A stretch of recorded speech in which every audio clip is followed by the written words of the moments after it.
Hello there and welcome to our next video. We have very much saved the best for last. Today we're going to learn about relativity. Hopefully you've heard a little bit about relativity, and hopefully some of the things you've heard is that it's super weird, and that's all true. Now we are going to just kind of scrape the surface on this. This is a big topic. It's very confusing, especially the first time you learn it. My goal here is to just give you a little bit of an overview of relativity, some of the effects of relativity, and kind of how it works. Okay. So to think about relativity, we need to first just think about motion in general. Whenever we talk about motion, we always have some point that we're measuring that motion relative to, and that's not always obvious that we're doing that. A lot of times we're just thinking about us sitting here calculating physics problems, and we just think of us as being stationary, and that's fine because from our perspective we are. But every motion is going to be relative to some frame of reference.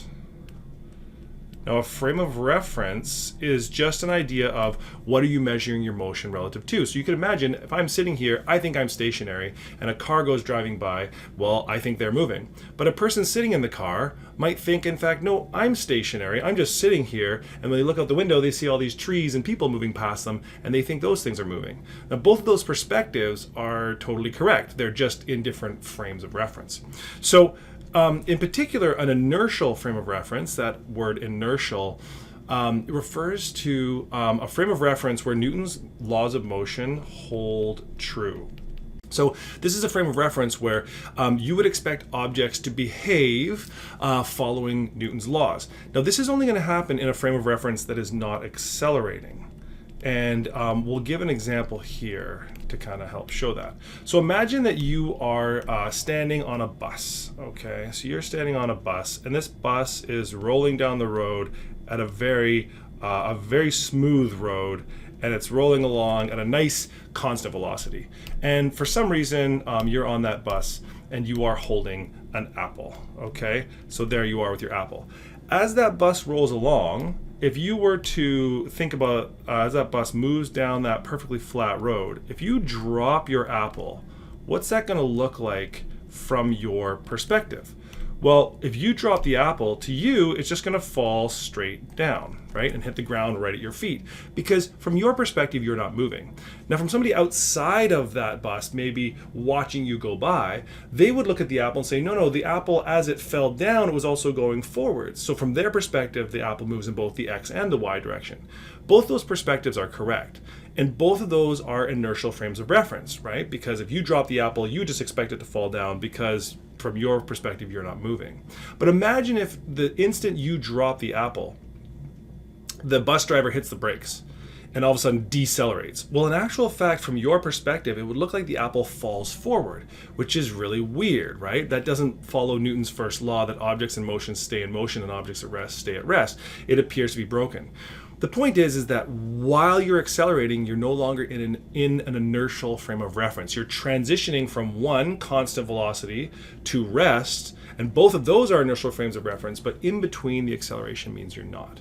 Okay, so let's think about a thought experiment. And one of the things I love about relativity is it's all about thought experiments, right? We have to think about these things because they're so big and weird. We have to think about scenarios and how they play out. So in this thought experiment, you are standing on a skateboard, okay? And this skateboard is rolling along and you're having a great time. And let's just say the skateboard's moving along at 10 meters per second relative to the ground. And then your friend is standing on the side of the road, very excited to see you, right? Because why not? And they're just sitting there and their velocity is zero because they're not moving, they're just standing there. But for some reason, and I'm not sure what the backstory is on this, but you, in your hand, you are holding like a giant cream pie, okay? And you decide you're gonna throw this cream pie at your friend at 5 meters per second. So you could ask the question, how fast is the pie moving relative to your friend? Well, if we think of your friend as being the frame of reference, that stationary point as being the frame of reference, you might come to the conclusion that the pie travels towards your friend at 10 plus 5 is 15 meters per second. And that is correct. From their frame of reference, the pie approaches them at 15 meters per second.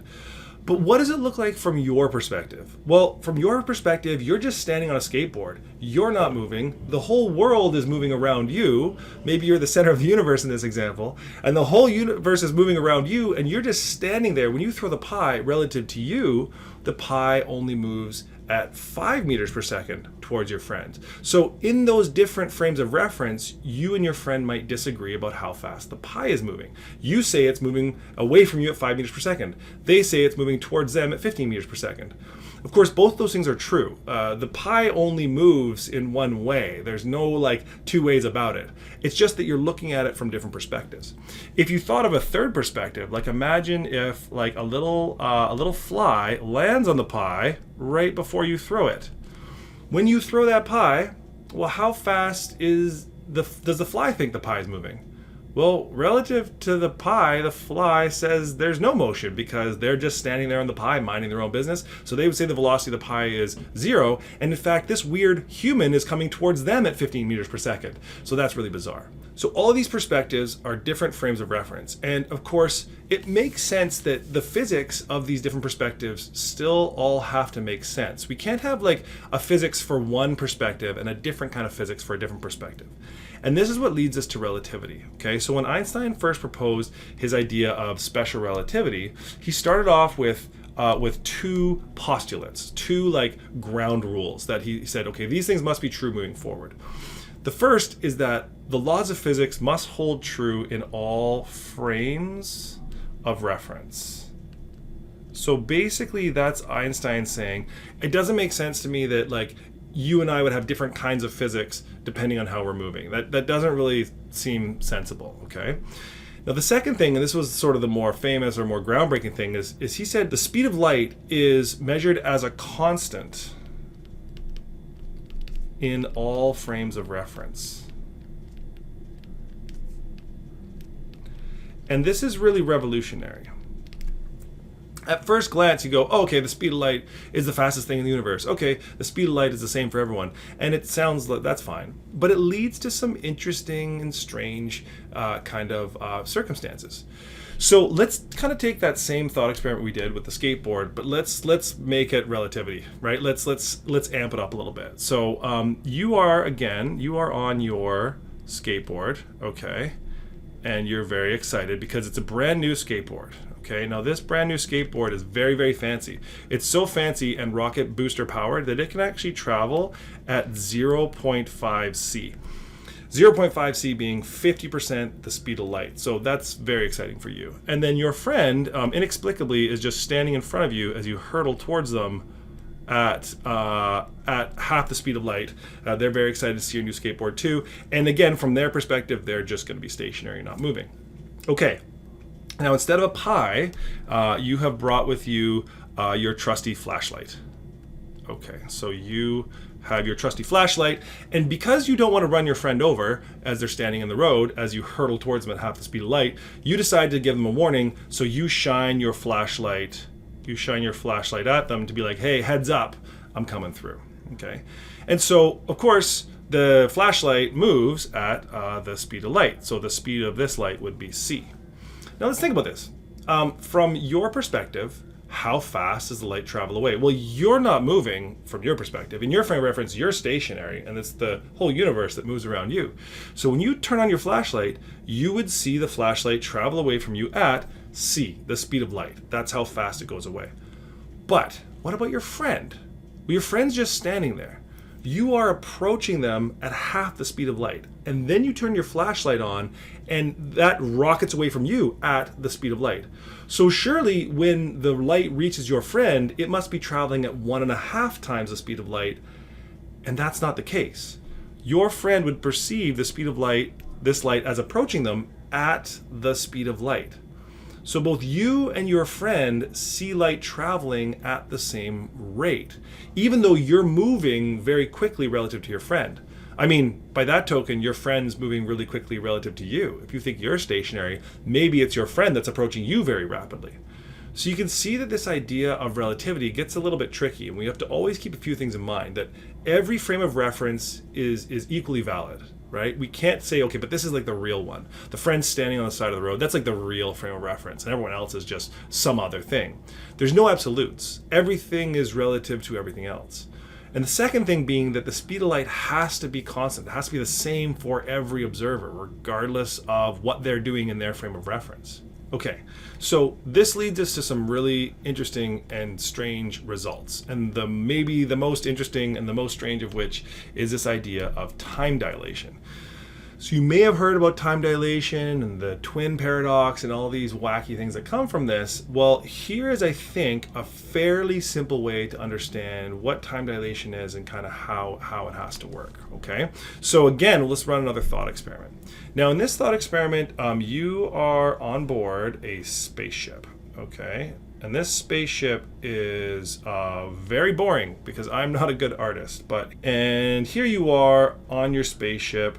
And this spaceship is very, very fancy. It can fly at 0.9 C. So it can fly at 90% the speed of light.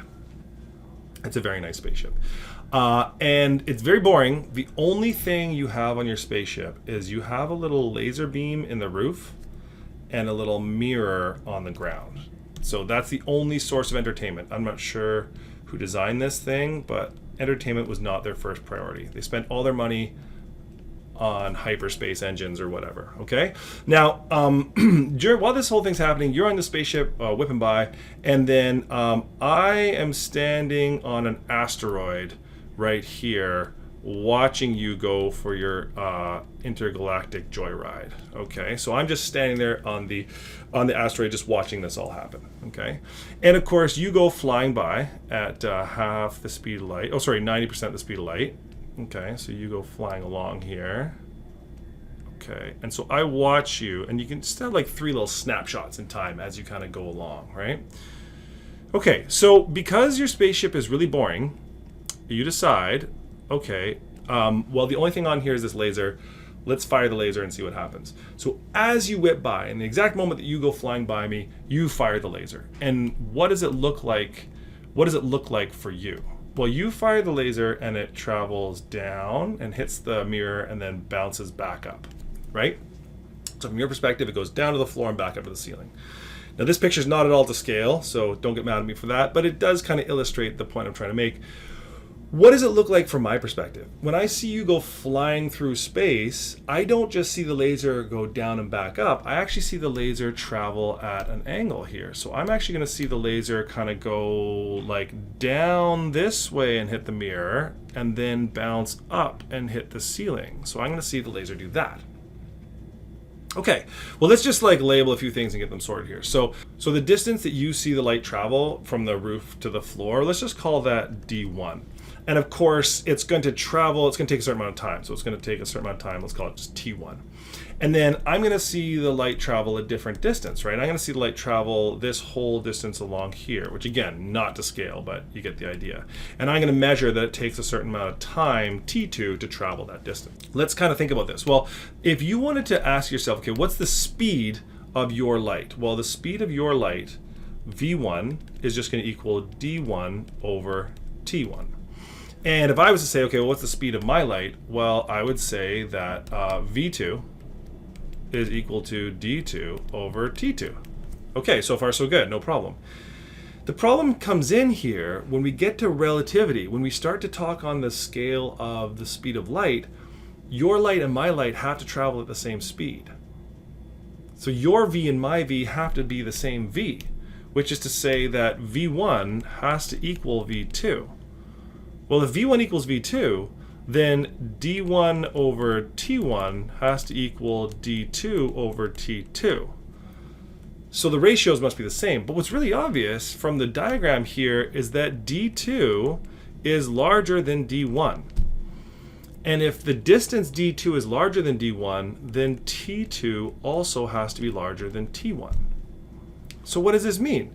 This means that the stationary observer will observe more time passing than the moving observer. They will predict that if they're stationary relative to a moving object, more time passes for them than for the object, for the person that's moving. And the thing is, they'd be exactly correct. If we put a clock on the asteroid and a clock on the spaceship, and we compared the two, from that stationary perspective, the clock on the spaceship would go slower. And I don't mean like slow motion slower, I just mean literally less time is passing. One of the things we have to get used to here is actually, we are very used to the idea of moving through space. We move through space all the time, but we are also moving through time. Like just sitting here, I'm moving through time. It's just that rate that you move through time is not fixed. We think it is, but in fact it's not. And two different observers in two different frames of reference will measure different passages of time. Now, of course, if you're really paying attention, you might look at this and go, well, wait a second, hold on. What about from the frame of reference of the person on board the spaceship? From their frame of reference, they're not moving, and they look out the window and they see this weirdo on an asteroid go flying by them. They would predict that the person on the asteroid is moving, and therefore their time is moving more slowly. And they would also be correct. From their perspective, the asteroid time moves more slowly, and from the asteroid's perspective, the spaceship time moves more slowly. But those two things are in different frames of reference, and they're never going to come back to the same reference unless there's an acceleration. So if that spaceship goes flying off for a while and then turns around and comes back, that turning around business is an acceleration. That's a shift from one inertial frame to another. So if they accelerate and turn around and come back, and then they start comparing clocks, then one of them will actually have time going more quickly and one of them will have time going more slowly. So this whole time dilation thing, while very weird, is actually something that we can measure. We can measure it on satellites. So GPS satellites need to take into account the fact that they're moving very quickly around the Earth, and so their time, the clocks on board their satellites are calibrated to run at slightly different rates. We measure this in particle accelerators. If you take a particle with a certain half-life, but you put it in a particle accelerator and move it very quickly, when you collect the sample at the end, there's more left over than you would expect because less time has passed for the moving particle. So this is very much a thing we can measure and calculate quite neatly. And the way we can calculate it is with something called relativistic time. So we say that time is equal to T naught over the square root of 1 minus v squared over c squared. Okay, now that is a lot. Okay, so T naught here is the time for the moving observer. So that's the time for our moving observer. And T is the time for our stationary observer. Now this whole 1 over square root 1 minus v squared over c squared, this is something called the Lorentz factor. Okay, and it's worth just kind of stopping and thinking about what it means. Okay, so it's sometimes given the symbol gamma, and gamma is going to equal 1 over the square root of 1 minus v squared over c squared.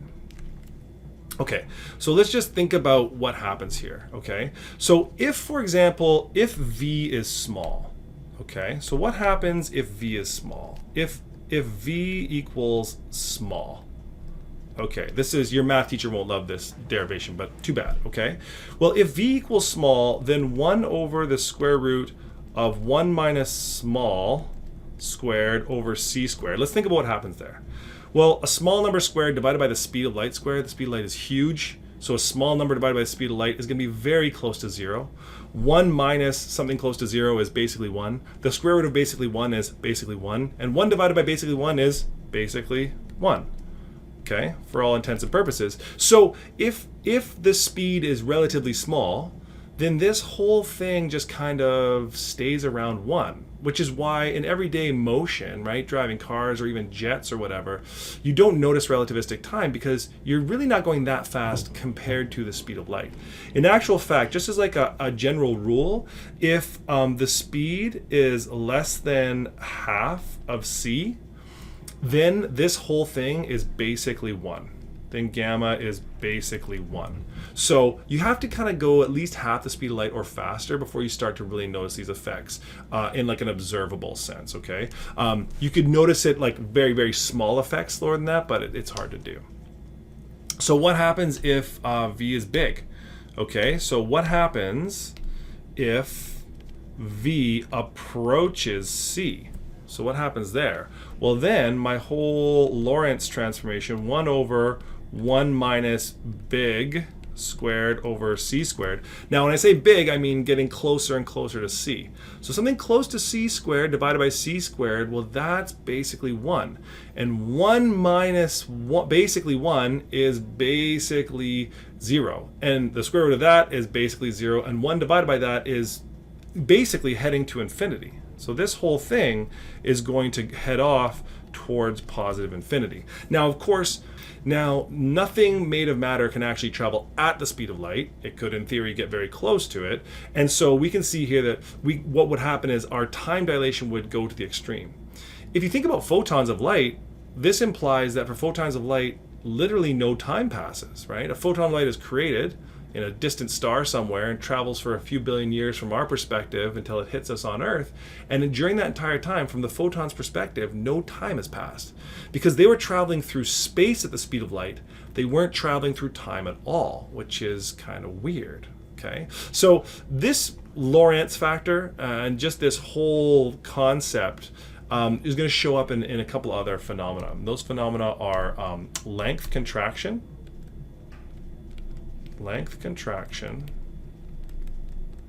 and relativistic mass. Okay, and these are kind of equally weird, okay, but we'll take a look at them now. So let's think about this. We're basically saying that the speed of that time is relative, that not every object is going to move through time at the same rate depending on their frame of reference. Well, if time is relative, then distance, length, and mass are going to be relative too. It goes hand in hand. Let's imagine a situation. So consider an object traveling near the speed of light towards a galaxy that is 10 light years away. Okay, so let's say we've got a planet here, good old planet Earth, and we're sending off a rocket ship. Okay, so we're sending off a rocket ship, and this rocket ship is going to travel so fast, I'm not sure how fast, but it's going to travel so fast that it's at relativistic speed, maybe it's like 90% the speed of light or something, and it's going to travel to a distant star way over here. Now on Earth, from the Earth perspective, so this is from the Earth frame of reference, okay, from our Earth frame of reference, we think that this star is 10 light years away. Okay, so when we measure the distance to this star, we find that it's 10 light years away. Okay, that's fine. But then the astronaut on the spaceship flies there very fast and flies back. And when they do, because they're going so fast relative to Earth, their time is dilated, meaning only a year passes for the astronauts on board. They step off the spaceship when they get home, and they are only a year older. Literally, only a year has passed for them. But that's not possible, because if the star is 10 light years away, they can't get there in a year, because that would mean going faster than the speed of light. They'd have to go 10 times the speed of light to get there.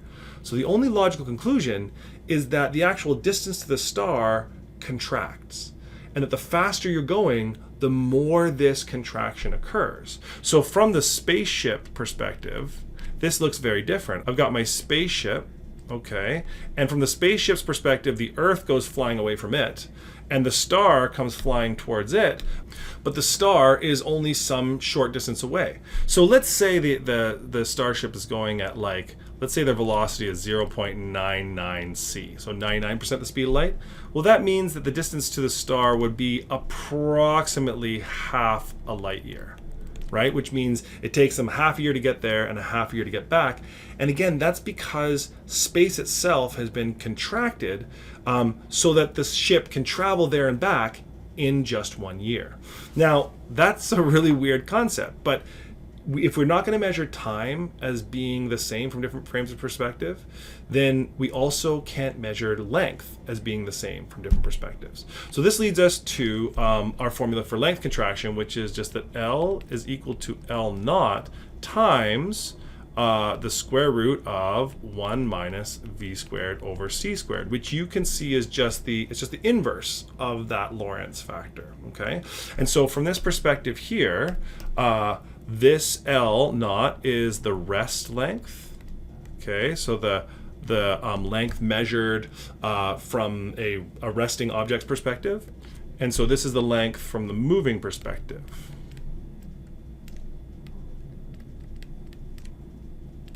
Or the moving frame of reference.